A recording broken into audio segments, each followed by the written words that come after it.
Hello mga ka-Wonderham, meron na naman tayong isosolve ngayon na problem.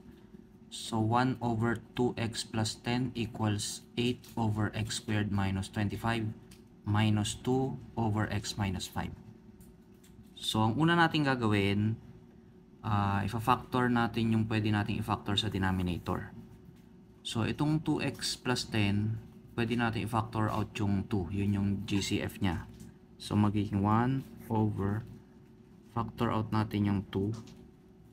So 2x divided by 2 equals x plus 10 divided by 2 equals 5 equals 8 over yung x squared minus 25, difference of 2 squares siya.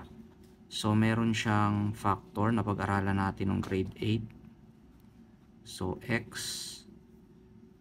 yung isa plus 5, yung isa minus 5. So ito naman, di na ito mapa-factor tong x minus 5. So isulat lang natin siya uli. So ngayon, nakita natin halos may mga magkakaparehong factor sa denominator. Imumultiply naman natin yung buong equation sa mga factors sa denominator. So 2, multiply natin sa 2 times x plus 5. So, isang beses lang yung x plus 5 times x minus 5. So, i-multiply natin lahat ng terms dito. So, ngayon, di-distribute natin. Dito muna.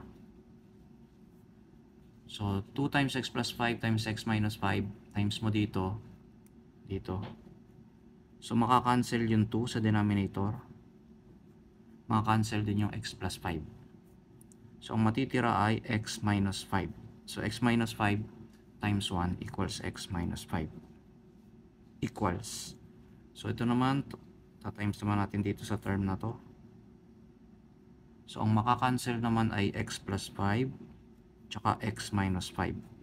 Ang matitira dito, 2. So, 2 times 8 equals 16. So, next naman, minus. Dito mo naman siya i-multiply sa kasunod na term. So, ang makakancel naman ay x minus 5. So, ang matitira, 2 times x plus 5 times 2. So, 2 times 2 equals 4 times x plus 5. So, ngayon, wala ng denominator.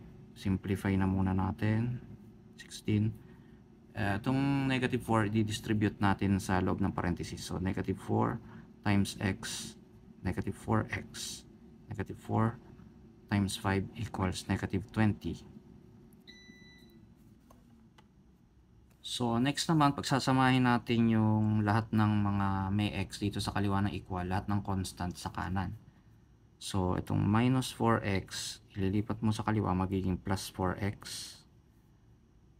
Tapos, i-plus natin dito sa x. Ito naman, 16 minus 20 equals negative 4.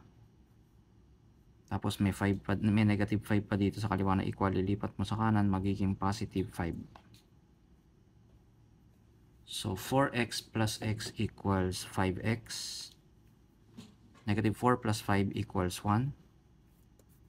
So ngayon, kailangan matira yung x sa kaliwa na equal, i-divide natin both sides by 5 para makancel yung 5. So x na lang ang matitira sa kaliwa at sa kanan ay 1 over 5.